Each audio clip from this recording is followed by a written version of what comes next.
Hello दोस्तों, मैं आपको बताने जा रहा हूँ कि मोलर सॉल्यूशन कैसे बनाते हैं। तो फिर मैं आपको सॉलिड का पहले ही बता चुका हूँ। मैंने सॉलिड का कैसे बनाते हैं उसकी पहली वीडियो अपने चैनल पे डाल रखी है। तो फिर मैं आपको सॉलिड बता देता हूँ कैसे बनाते हैं। सॉलिड का जो मोलर सॉल्यूशन है बहुत सिंपल होता है। क्या करते हैं हम, जिस भी केमिकल का हमें मोलर सॉल्यूशन बनाना है सॉलिड में, उसका क्या करना है, मॉलिक्यूलर वेट हमें देखना है। तो जितना उसका मॉलिक्यूलर वेट होता है उतने ही ग्राम उसको वे करना होता है, उतने ही ग्राम उसका वेट करना होता है, और वेट करके 1 लीटर पानी में हम डाल देते हैं तो हमारा 1 मोलर का सॉल्यूशन रेडी हो जाता है। अब मैं लिक्विड का बताने जा रहा हूँ, यानी how to prepare 1 molar HCl solution in 1 litre water. यानी कि हाइड्रोक्लोरिक अम्ल का 1 मोलर का सॉल्यूशन 1 लीटर में कैसे बनाओगे। तो फिर इसके लिए एक फार्मूला लिया है। इस फार्मूला में दोस्तों आपको कुछ वैल्यू की रिक्वायर्ड रहेगी। आप सोचोगे ये कि MW क्या है, मॉलिक्यूलर वेट मैं कहाँ से लाऊंगा, अगर आपको पता नहीं है, अगर मान लो तो, या डेंसिटी आपको पता नहीं है, या फिर ऐसे आपको पता नहीं है, ऐसे मतलब कितना प्योर है आपका हाइड्रोक्लोरिक अम्ल, कितना प्योर है। तो ये सारी चीज़ें आपको, जैसे कि मॉलिक्यूलर वेट है, डेंसिटी है और ऐसे है, ये सारी चीज़ें उसके बोतल पे ही मिल जाएंगी अगर आप लैब में हो तो। और उसके बाद n बराबर, यानी कि कितने नॉर्मल या मोलर का बना रहे हो। तो इसमें हाइड्रोक्लोरिक अम्ल में नॉर्मल और मोलर में कोई चेंज नहीं होता है, वही मोलर और नॉर्मल सेम रहता है। तो जैसे कि हमारा B क्या है, तो B वॉल्यूम है, कितने लीटर या ml में बना रहा हूँ, तो हमारा B हो गया। चलो अब देखते हैं। तो MW मॉलिक्यूलर वेट इंटू करना है, नॉर्मल कितने नॉर्मल या मोलर से बना रहे हो उसे इंटू करना है, इंटू B बराबर वॉल्यूम कितने, जैसे कि मैं 1 लीटर में बना रहा हूँ तो वो मेरा वॉल्यूम हो गया, इंटू रखना है 100।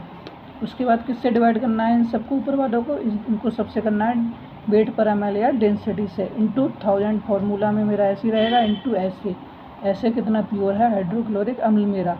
उसके बाद वैल्यू पुट करता हूँ मैं, तो 36.5 इसका मॉलिक्यूलर वेट है, इंटू 1 क्या है, 1 मेरा, मैं 1 मोलर या नॉर्मल का बना रहा हूँ तो ये 1 हो गया, इंटू 1000 मतलब 1 लीटर में बना रहा हूँ तो 1 लीटर को मैंने क्या किया है, मिलीलीटर में चेंज कर रखा है, तो ये मेरा हो गया 1000, इंटू 100 मेरा फार्मूला में था, इंटू 1.19 मेरा क्या है, डेंसिटी है इसकी, इंटू 1000 मेरे फार्मूला में ऊपर है, इंटू 36.5। ऐसे कितना है, 36.5 है, क्योंकि मेरा जो हाइड्रोक्लोरिक अम्ल है तो 36.5 ही मेरा प्योर है। अब मुझे क्या करना है, ऊपर वालों को सबको मल्टीप्लाई करके मैंने ये लिख दिया है 365,440 मेरा आया है।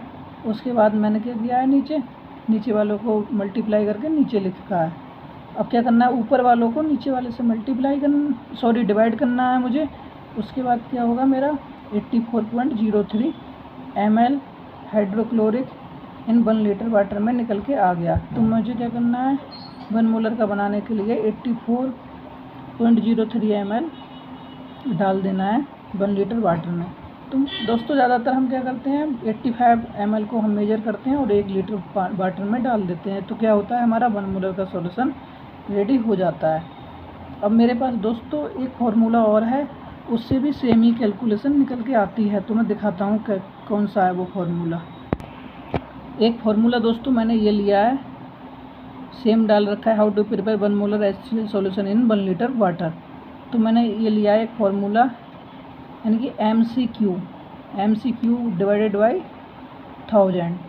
तो MCQ यहाँ पे कौन क्या है, तो वेयर, जहाँ पे क्या है, M बराबर है मेरा मॉलिक्यूलर वेट, जो भी केमिकल होगा उसका मॉलिक्यूलर वेट आपको लिखना पड़ेगा M के जगह, और C क्या रहेगी, उसका कंसंट्रेशन हो जाएगा। कंसंट्रेशन मतलब कितने मोलर का बना रहे हो, वो कितने नॉर्मल का बना रहे हो, तो ये क्या हो गया, उसका कंसंट्रेशन हो गया। और Q क्या है, क्वांटिटी, यानी कितने लीटर में कितने ml में बना रहे हो, ये हो गया Q। तो ये सब आप Q क्वांटिटी क्या है आप, और कंसंट्रेशन आप अपने रिक्वायर्ड के अकॉर्डिंग सेट कर सकते हो कि किस रिक्वायर्ड का आपको बनाना है मोलर सॉल्यूशन, या कितने लीटर में बनाना है। तो उसके बाद मैं वैल्यू पुट करता हूँ। देखो 36.5 क्या है इसका, देखो मॉलिक्यूलर वेट है, कंसंट्रेशन कितना है, मुझे 1 मोलर का बना रहा हूँ तो कंसंट्रेशन हो गया ये 1000, मतलब क्या है, क्वांटिटी में कितना बना रहा हूँ, 1 लीटर बना रहा हूँ मैं, तो इसलिए ये होगी मेरी क्वांटिटी, डिवाइडेड बाई क्या करना है, 1000। तो मेरा 36.5 निकल के यहाँ आ गया, ये आ गया मेरा मास, ठीक है। तो एक फार्मूला और लगाना है, डी बराबर एम बटे बी। डी क्या है हमारा डेंसिटी, एम क्या है हमारा मास, और डिवाइडेड बाई क्या है वॉल्यूम। तो मुझे एम की वैल्यू पता है, मास कितना आया मेरा 36.5 ऊपर निकल के आया, तो 36.5 डिवाइडेड बाई क्या करना है वॉल्यूम। तो मुझे यहाँ पर देखो डी मतलब डेंसिटी मुझे पता है, इसकी डेंसिटी मुझे पता है, डेंसिटी इसकी मुझे रखना है 1.19, क्योंकि कुछ चीज़ें तो हमें याद ही रखनी पड़ेंगी तभी हम बना पाएंगे। तो मुझे 1.19 डेंसिटी इसकी पता है, और मेरा मास भी निकल के आ गया। वॉल्यूम मुझे पता करना है कि कितने ml मुझे HCl चाहिए। तो ये मुझे क्या करना है, ये बी मतलब मैं इधर ले आया, तो बी बराबर एम बटे डी, मास बटे डेंसिटी। तो मास मेरा क्या है 36.5 और डी डेंसिटी क्या है 1.19, तो बराबर मेरा आ गया 30.67 मेरा क्या आ गया, ये अभी वॉल्यूम आ गया निकल के। अब मुझे क्या करना है, प्योरिटी लगाना है।